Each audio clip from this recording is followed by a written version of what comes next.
السلام علیکم۔ تو جی آج کا سین کچھ یوں ہے کہ ہم پہنچے اسلام آباد ڈاکٹر کو چیک اپ کروانے۔ چیک اپ ہو گیا، سب ٹھیک ٹھاک تھا ماشاءاللہ الحمدللہ۔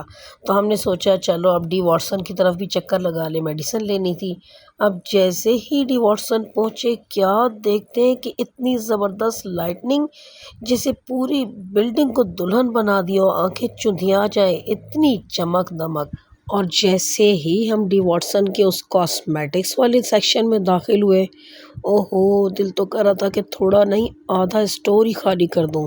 ایک طرف لپسٹک چمک رہی تھی، دوسری طرف آئی شیڈو مجھے آنکھیں مار رہا تھا۔ بس جی ہاتھ بڑھایا ہی تھا کہ فوراً ایک سایہ ذہن میں آیا، منی کے ابا۔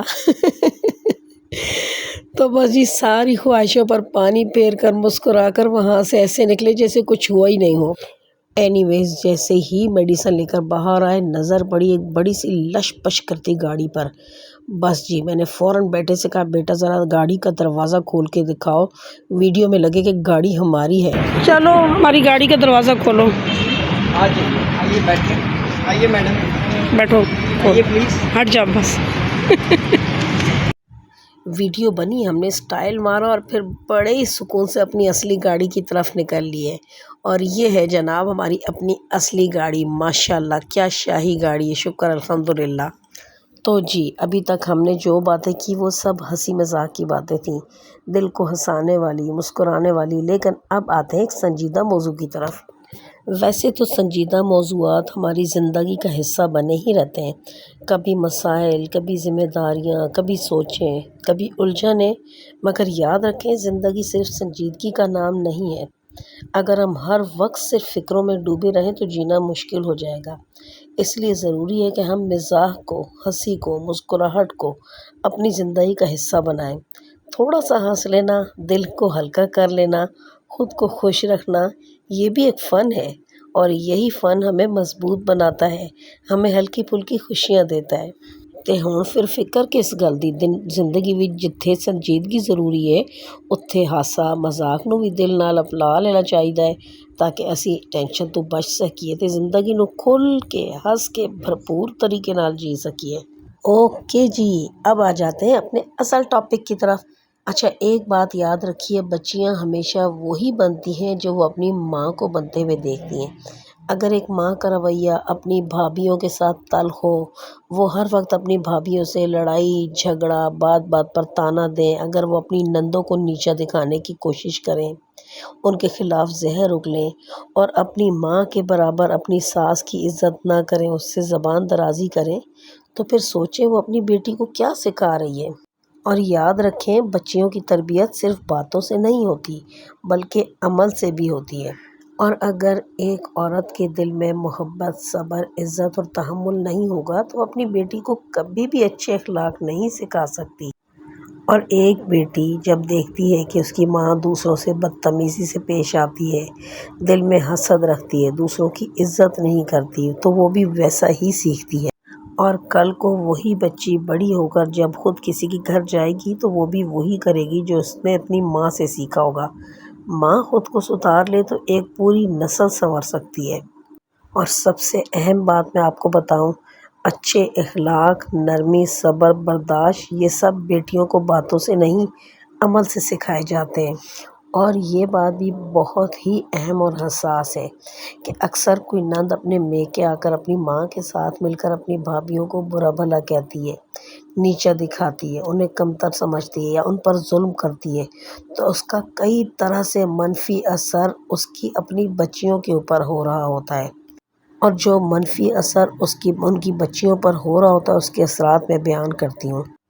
نمبر ایک تو یہ کہ جب بچیاں اپنی ماں کو دوسروں کے ساتھ بدسلوکی کرتے دیکھتی ہیں تو وہ یہی سیکھتی ہیں کہ دوسرے رشتوں کو عزت کرنا ضروری نہیں، اور بچیوں کے اندر نرمی ختم ہو جاتی ہے اور وہ سخت اور بدزبان ہو جاتی ہیں، کیونکہ ان کے سامنے نرمی اور محبت کی کوئی مثال ہی نہیں ملتی۔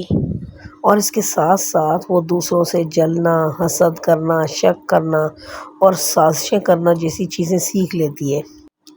اور میں آپ کو بتاؤں آگے جا کر وہ بھی اپنی نندوں یا سسرال میں ویسا ہی رویہ اختیار کرتی ہیں جس سے ان کے رشتے خراب ہوتے ہیں۔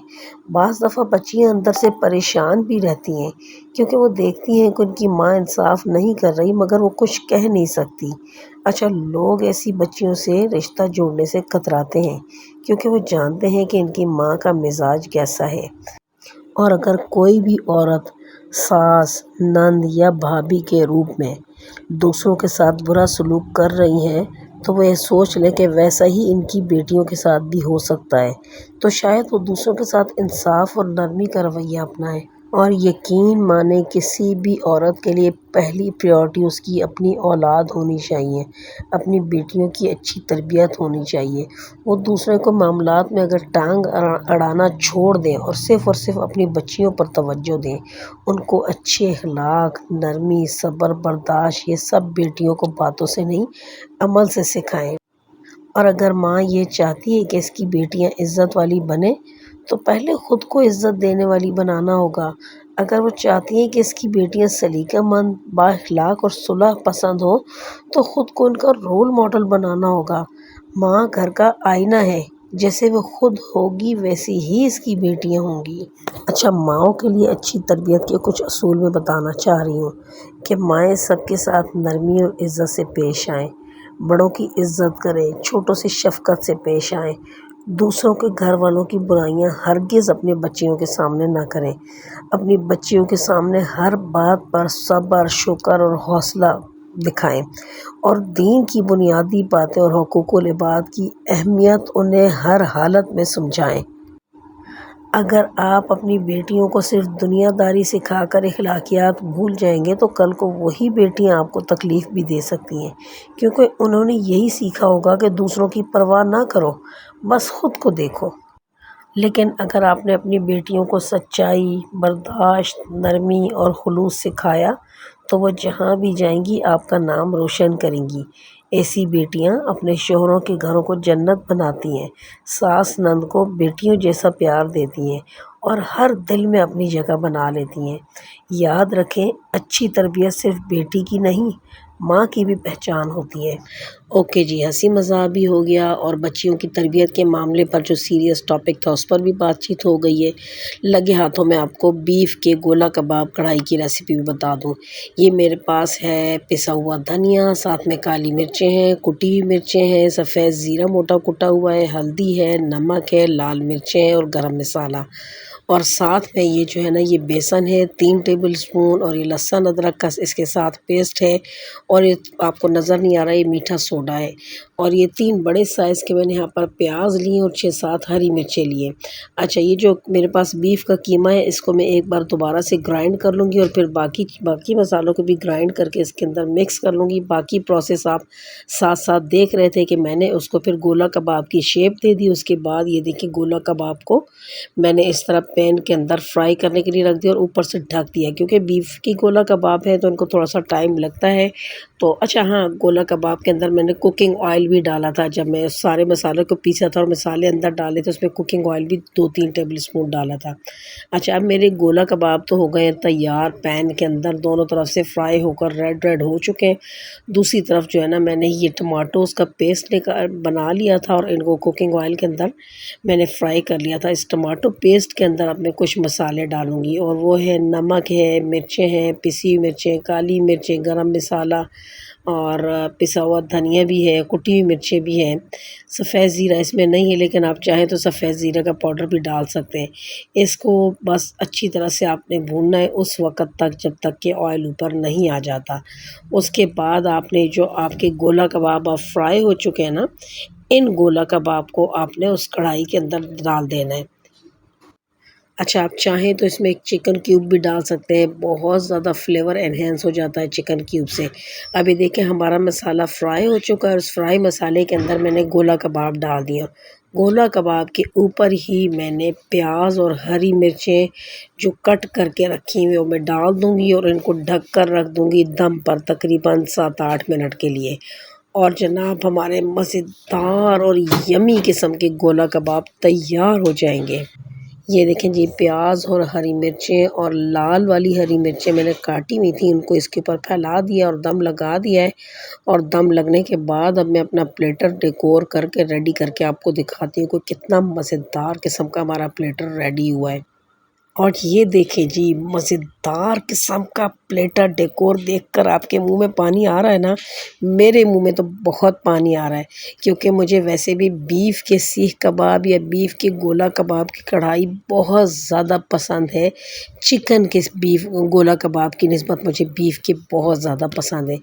اور اب میں نے سب سے پہلے اپنے پلیٹر میں ڈالوں گی یہ گولا کباب، ساتھ میں گول گول کٹے ہوئے انین، اور ساتھ میں دہی اور نان کر کے ساتھ نوالا لوں گی، اور یقین کریں مزہ آ جائے گا۔ آپ لوگ بھی ضرور ٹرائی کیجیے گا اور مجھے کمنٹ باکس میں بتائیے گا کہ جناب آپ کو یہ گولا کباب کڑھائی کیسی لگی۔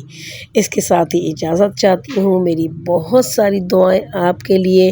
اللہ حافظ۔ اور ہاں، اپنی بہنوں کے لیے ایک نصیحت، ہر حالت میں اللہ کے دیے ہوئے رزق پر اللہ کا شکر ادا کیا کریں، بے شک وہ خشک روٹی اور دال ہی کیوں نہ ہو۔ اوکے جی، اللہ حافظ۔